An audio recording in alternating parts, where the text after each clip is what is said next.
Salut à tous, aujourd'hui je vais vous faire une vidéo sur la confiance en soi.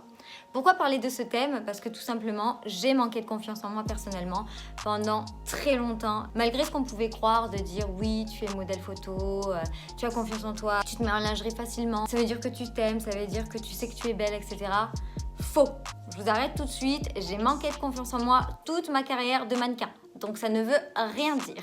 Maintenant, ne pas juger les personnes, c'est super important, mais je vais essayer de vous partager avec vous les points qui m'ont amené à enfin aujourd'hui avoir confiance en soi et à pouvoir avancer dans la vie de manière harmonieuse et plus agréable. Il y a 6 points pour pouvoir avoir la confiance en soi. C'est pas quelque chose qu'on a du jour au lendemain, c'est pas parce que vous allez faire ces 6 points et que d'un coup vous allez vous coucher le lendemain, vous allez avoir confiance en vous, c'est pas du tout ça, c'est quand même quelque chose qui se fait à long terme, que vous allez acquérir petit à petit, mais que si vous travaillez, vous aurez enfin confiance en vous et ça peut vous changer la vie. On n'a rien sans rien, mais je pense que c'est parti, vous pouvez avoir confiance en vous. Point numéro 1, apprendre à se connaître.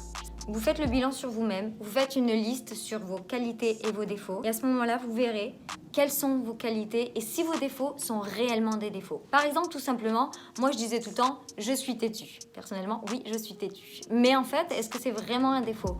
À savoir qu'en fait, être têtue, la définition en soi, c'est tout simplement savoir ce qu'on veut. Donc, en fait, je suis têtue et pour moi, maintenant, je l'élabore comme une qualité. Oui, je suis têtue, oui, je suis fière de l'être, mais ça fait partie de mes qualités. Ensuite, vous pouvez également faire un petit peu référence à toutes les choses que vous faites tous les jours, des petits détails. Par exemple, quelque chose de tout bête que vous faites au quotidien, au travail, chez vous. Ben voilà, aujourd'hui j'ai fait mon make-up, j'ai fait mon trait d'eyeliner correctement. Eh ben, je suis fière de moi de l'avoir réussi aujourd'hui, que parfois je rate ou je mets plus de temps à le faire. Ou tout simplement, si vous êtes un petit peu quelqu'un qui casse un peu tout, vous faites la vaisselle, si ce jour-là vous n'avez pas cassé un verre, soyez fiers de vous, félicitations. Essayez d'un peu apprécier les choses que vous faites de manière tous les jours, de manière constante, sans attendre que ce soit quelqu'un d'autre qui vous félicite. Essayez d'avoir un peu satisfaction de ce que vous êtes et de ce que vous faites tous les jours. Ça va vous sentir un petit peu unique et ça va vous donner un petit peu envie d'avancer et d'être toujours plus unique et plus fier de soi tous les jours. Point numéro 2.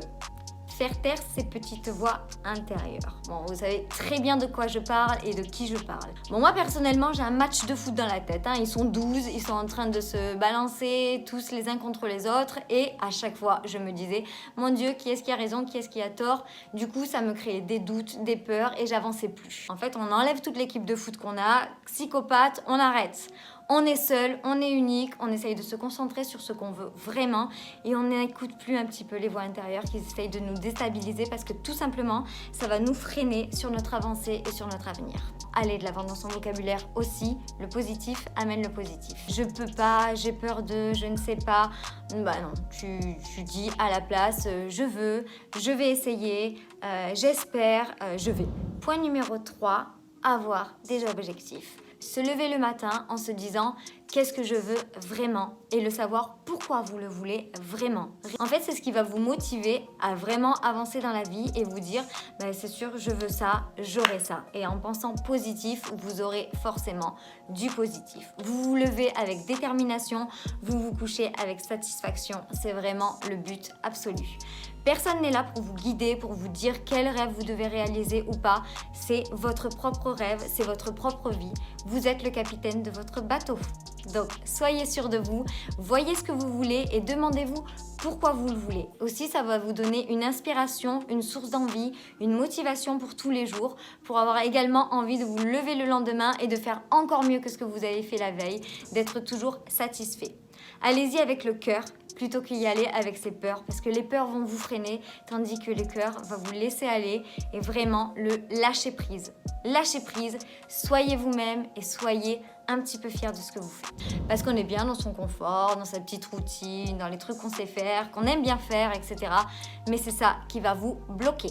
Donc on sort de sa zone de confort, on se donne des zones à atteindre, on se donne des défis, on sort les doigts du comme c'est dit, mais en quelque sorte, il faut vraiment un petit peu chercher les défis un petit peu loin, essayer de chercher l'inconnu, ça va vous donner de l'adrénaline et franchement, une fois qu'on a touché à l'inconnu, on a encore envie de connaître d'autres choses.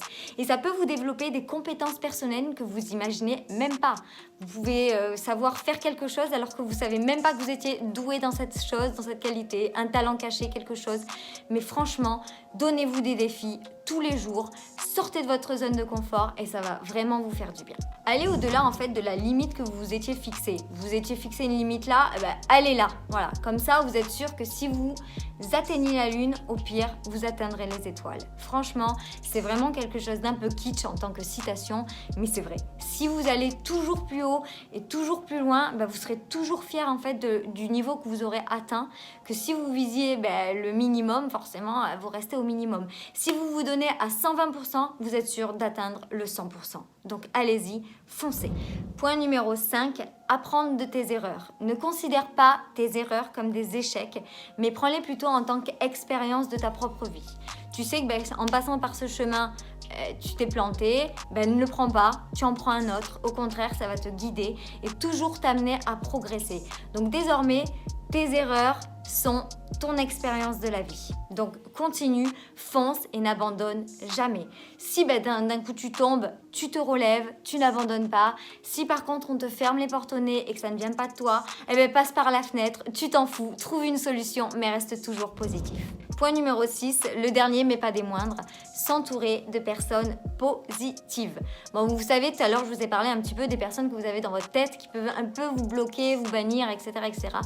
Là c'est pareil, mais en fait de manière physique. Il y a des personnes qui sont autour de vous qui peuvent vous influencer vers le mal, vous tirer vers le bas, vous donner perte de confiance et vous bloquer. Donc ces personnes-là, hop, elles partent. Ce que vous faites une bulle protectrice qui fait que vous allez vous sentir bien, une bulle protectrice de bien-être en fait, et vous laissez rentrer les personnes solaires qui vous amèneront du bien-être, de l'aide, de la positivité. Et en fait, c'est ça qui vous amènera directement à vous sentir bien et avoir envie toujours d'aller de l'avant. Donc, entourez-vous de personnes positives, c'est super important. Si je vous fais une vidéo sur la confiance en soi, c'est parce que personnellement, j'ai lutté longtemps contre cette pathologie-là. Et c'est vrai qu'il est difficile un petit peu de savoir comment avoir confiance en soi. Donc moi, c'est grâce à ces 6 points que j'ai travaillé personnellement. Maintenant, ça a été un travail de dur labeur. C'est pas du jour au lendemain que j'ai eu confiance en moi, mais vraiment, ça m'a changé la vie. À partir du moment et du jour où j'ai décidé de prendre confiance en soi, j'ai vu la vie beaucoup plus harmonieuse et beaucoup plus agréable. En fait, du coup, je suis devenue heureuse tout simplement. Donc, j'espère que vous, en équivalent, ça pourra vous aider également pour ceux qui ont un manque de confiance en soi, que mes petits points pourront vous aider à rendre la vie plus heureuse, plus harmonieuse et franchement plus joyeuse. Et voilà, j'espère vraiment que si je vous ai partagé tout ça, ça vous aura fait du bien. Ne pas confondre avoir confiance en soi et être narcissique. Être narcissique, c'est quelqu'un qui se la pète, hein. On va pas en parler, je pense que tout le monde sait ce que ça signifie. Avoir confiance en soi, c'est tout simplement s'accepter tel qu'on est, qui on est, et toujours se souvenir d'où on vient et où on va. Voilà, sur ce, je vous fais plein de bisous et je vous dis à une prochaine pour une future vidéo. Ciao!